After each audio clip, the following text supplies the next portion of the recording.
White Point Gardens or Oyster Point. Listen, if y'all want to call this Battery Park, go ahead. Everyone does. But if you want to be technical about it, Battery Park is in Manhattan. Okay? This looks nothing like Battery Park. No one's going to walk up to you here and open up a big overcoat with a bunch of watches and stuff for sale. Yeah. Like they will in Battery Park. This is actually where Charlestown was founded in 1680, right here. What you're looking at right down there is the original seawall. That's where the water used to come up to, okay? Then they got tired of the big waves during the storms hitting the houses and the sea mist. So in 1830, they built the new seawall down there. In 1831, they filled in this land. This is all cobblestones and Belgian blocks and landfill right here. Battery Park is basically a big landfill is what it is. It just sounds so much nicer to call it White Point Gardens than Landfill Park. And they planted the beautiful live oaks, and this became White Point Gardens or Oyster Point.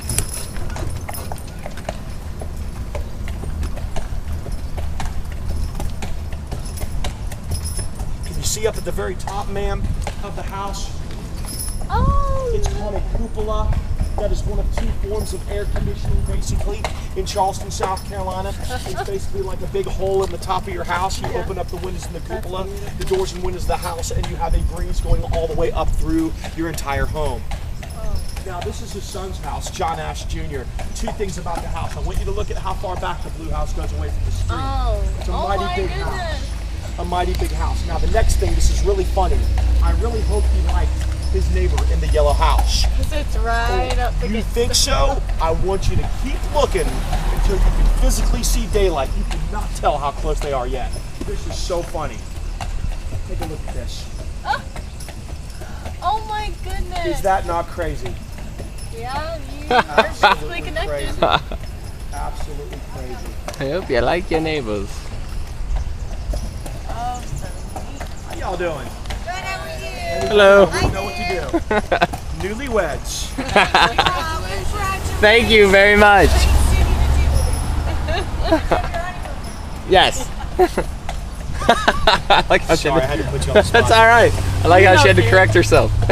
She's in a great place to do it in. And you can have your honeymoon in. That's why she corrected herself. I didn't even hear it. It's both, right? You're newlyweds. You're That's married. right. Oh man, these houses are awesome. Aren't they incredible? Beautiful.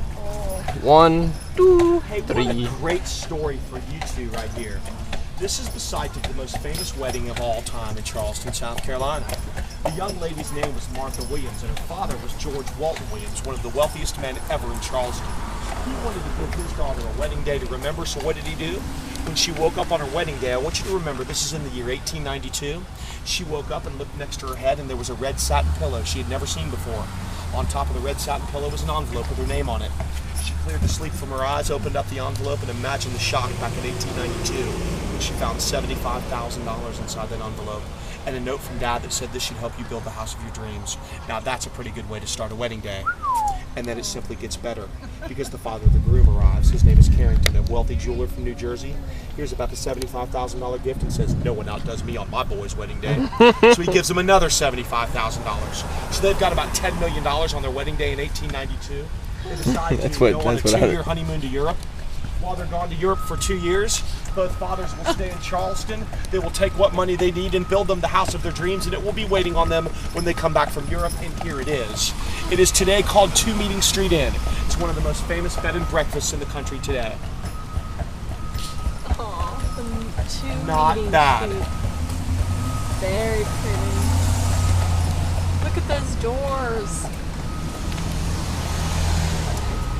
Mr. Carrington was a jeweler from New Jersey, and his best friend back in New Jersey was a man by the name of Louis Tiffany.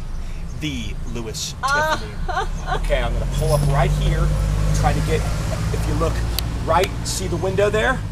Yeah. Look all the way through to the other side of the room. There is what I call the peacock tail window. Do you see the stained glass window? Designed, installed, and made and everything by Louis Tiffany, insured for $1.75 million. Just the window.